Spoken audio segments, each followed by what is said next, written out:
Sejarah Masjid Kuno Bayan.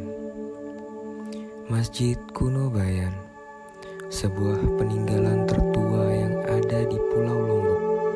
Lebih tepatnya terletak di Desa Bayan yang menjadi bukti bahwa penyebaran agama Islam pertama di bumi Lombok ada di Bayan pada abad ke-16 melalui Pelabuhan Jarik yang diyakini dibawa oleh Sunan Prapen, putra dari Sunan Giri yang diberi tugas menyebarkan agama Islam di kawasan timur Indonesia termasuk di Pulau Lombok.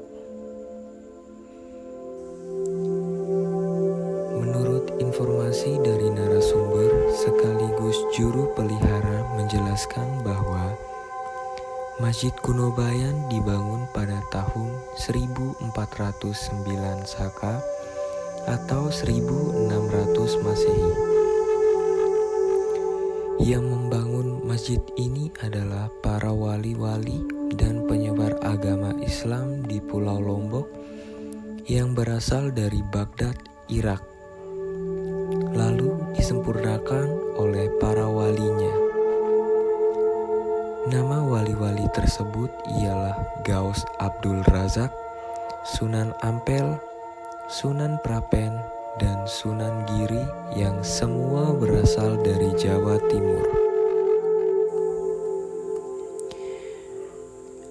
Ada suatu cerita yang diinformasikan oleh narasumber sekaligus juru pelihara masjid tersebut.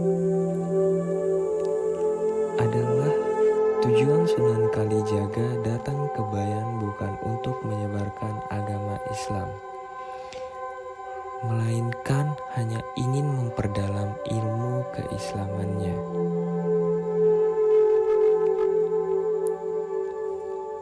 Adapun bukti-bukti sejarah selain masjid kuno sebagai bukti sejarah yang jelas berada pada area masjid seluas 1 hektar 29 are, terdapat beberapa bangunan, yaitu yang pertama, masjid itu sendiri tentunya.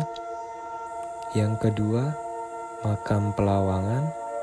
Yang ketiga, makam Titik Mas Penghulu. Yang keempat, makam Sesahid. Dan yang kelima, makam Karangsalah. Makam Pelawangan adalah tempat di mana semua keturunan menjadi pembuka jalan untuk acara-acara adat di masjid kuno tersebut. Maka dari itu disebut Pelawangan atau dalam bahasa Indonesianya adalah pembuka jalan. Makam Titik Mas Penghulu. Kenapa disebut sebagai Titik Mas Penghulu? Titik Mas Penghulu adalah sebuah jabatan sebagai penghulu pertama setelah kepergian para wali untuk menyebarkan agama Islam ke daerah lain. Beliau ditugaskan sebagai guru di Desa Bayan pada saat itu. Makam Sesaid. Makam Sesaid merupakan makam dari seorang santri dari Desa Sesaid yang diutus untuk menerima ajaran Islam di Bayan dengan tujuan menyebarkan kembali ajaran-ajaran agama Islam yang diperolehnya. Karena Bayan merupakan pusat penyebaran agama Islam pada saat itu. Makam Karangsalah. Makam Karangsalah merupakan makam santri dari desa yang berada tepat pada sebelah masjid kuno tersebut. Mungkin hanya itu yang dapat saya sampaikan tentang bangunan-bangunan bersejarah yang terdapat pada areal Masjid Kuno Bayan ini.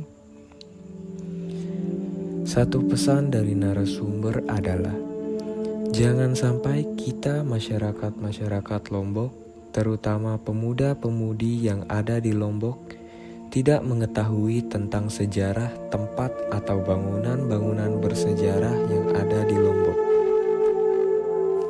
Oke, sekian, terima kasih yang dapat saya sampaikan kembali melalui video ini. Jika sekiranya ada kesalahan kata, saya mohon maaf.